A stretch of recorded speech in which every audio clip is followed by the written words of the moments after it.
What you're describing is being in a narcissistic relationship. And there's just so much to be said about the mind of where our mind goes and what we do in those narcissistic relationships. And, somebody who hasn't experienced it, they so often say, why didn't you just leave? Why didn't you just leave?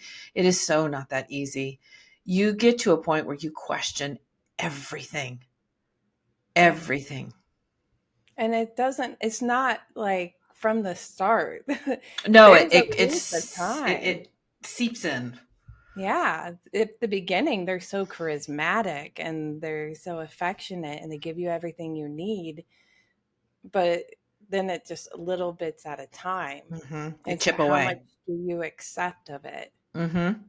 And a lot of gaslighting too. So you Hmm. start to question your own thoughts. And um, I'd experience isolation where they would Yeah. cut me off with friends and family and then only surround me with friends that really had his best interest. Hmm. So I didn't have anybody No, they at the end. completely isolate you. They can even, take away your finances so that you are completely reliant upon them. They do Yeah. everything they can that all you need is them, and that is it, and they control everything about you. My second marriage was definitely headed in that direction. I fortunately at that time had done enough healing. I didn't realize he was a narcissist, but I knew his behavior was crazy.